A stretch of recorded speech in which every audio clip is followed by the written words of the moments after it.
नमस्कार। आज की रचना में बिटिया पर सुंदर गीत।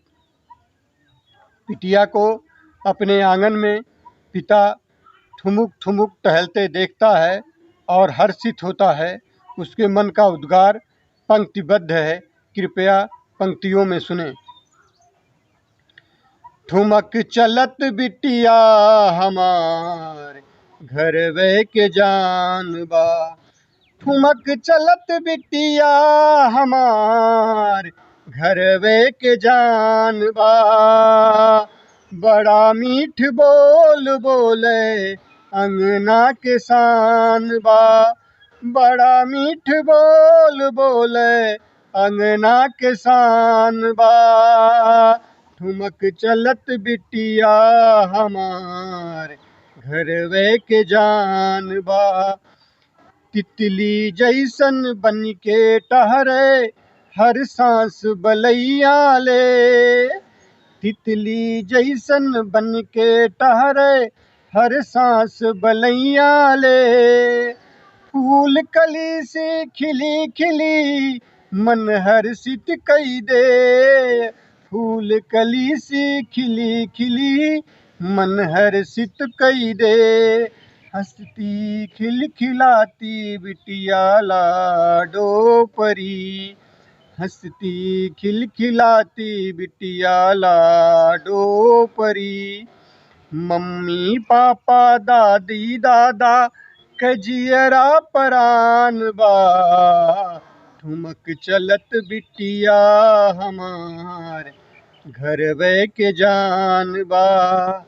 बड़ा मीठ बोल बोले, अंगना के शान बा। घोड़ा बन के सगरे आंगन चक्कर खूब लगाई।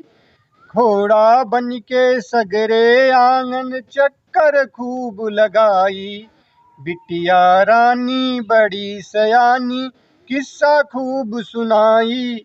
बिटिया रानी बड़ी सयानी, किस्सा खूब सुनाई। बिटिया कह किलकारी सुन के, मन हर्षित होई जाए। बिटिया कह किलकारी सुन के, मन हर्षित होई जाए। तुतली बोली ऐसन भावे, जैसे मीठी तान बा। तुतली बोली ऐसन भावे, जैसन मीठी तान बा। ठुमक चलत बिटिया हमार, घरवे के जान बा। ठुमक चलत बिटिया हमार, घरवे के जान बा। बिटिया कै बात निराली, लागत बा खूब प्यारी।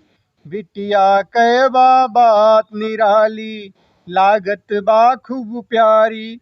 कुदरत कै बा सुंदर रचना, सारे जग से न्यारी। कुदरत कै बा सुंदर रचना, सारे जग से न्यारी। नटखट कितनी चंचल कितनी, कितनी यह सयानी। नटखट कितनी चंचल कितनी, कितनी यह सयानी। जब से आई तू आंगन में, जब से आई तू आंगन में, अंगना के अभिमान बा। ठुमक चलत बिटिया हमार, घरवे के जान बा। बड़ा मीठ बोल बोले, अंगना के शान बा। सपनन में जो देखी रहे, वो प्यार मिला बा। सपनन में जो देखी रहे, वो प्यार मिला बा। बिटिया के आवन से खुशियन के संसार मिला बा। हमरो बिटिया बहुत नीक बा, हमरो बिटिया बहुत नीक बा।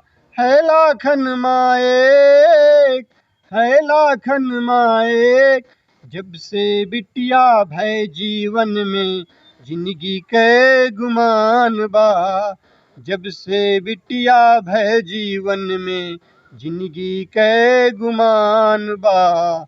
ठुमक चलत बिटिया हमार, घरवे के जान बा बड़ा मीठ बोल बोले अंगना के शान बा।